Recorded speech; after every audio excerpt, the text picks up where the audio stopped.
বর্তমান মেয়েরা যেখানে হাত নাড়িয়ে খাইতে চায় না, রূপচর্চায় দিন পার করে, সেখানে যশোর শহরে অনার্স পড়ুয়া মার্জিয়া পড়াশোনার পাশাপাশি রেস্তোরাঁ দিয়ে মাস ইনকাম করে লাখ টাকা। চাটা জাস্ট ওয়াও, অ্যামেজিং একটা চা। এখন আপনি আমাদেরকে কি চা খাওয়াবেন? এখন আমি বানাচ্ছি হচ্ছে দুধ চা।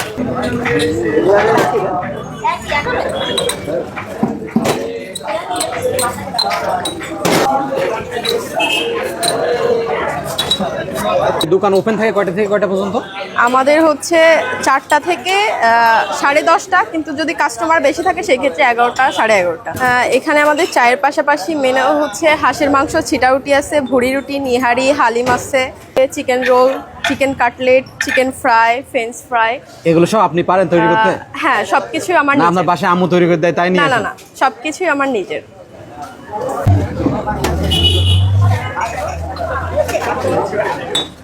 মোট 18টা চা। এটা কি পাতি? ইস্পানি? না, এটা ইস্পানি না, এটা হচ্ছে নিপা। এটা শিখছেন কোনো জায়গা থেকে না নিজে নিজে চা বানায় খাইতে খাইতে শিখে গেছে? না, এটা আসলে শেখা হচ্ছে স্টাফের কারণে। কারণ স্টাফের জন্য হচ্ছে আমার দোকান 5 দিন বন্ধ ছিল।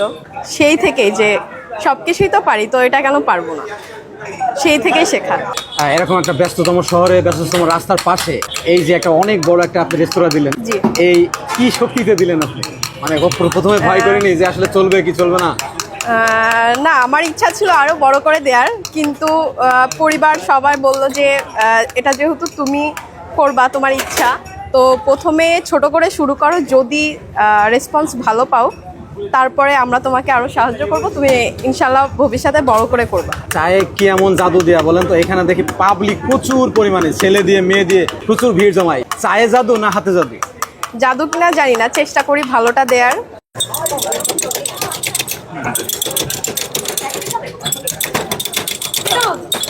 হয়েছে, হ্যাঁ, চা। আমরা মেইনলি আসছি উপশহর থেকে, আমরা রেগুলার এখানে আসি। আসলে ধর্মতলায় তো অনেক জায়গায় চা পাওয়া যায়, কিন্তু এটা হচ্ছে বেস্ট টেস্ট। অ্যাকচুয়ালি এটা খুব নতুন আসছে, কিন্তু চাটা জাস্ট ওয়াও, অ্যামেজিং একটা চা।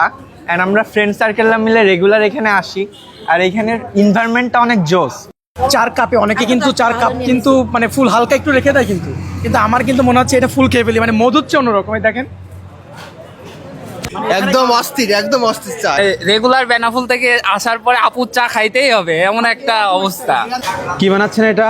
বেগুনি। বেগুনি, ওয়াও। এত চাপের ভিতরে পড়াশোনার সময় পান আপনি? হ্যাঁ ভাইয়া, অবশ্যই। মার্জিয়া আপুর হাতের দুধ চা সহ এসব সুস্বাদু খাবার খাইতে হলে আপনাকে আসতে হবে ধর্মতলা চাচড়া রোডে ব্রাক অফিসের অপোজিট মার্কেটে।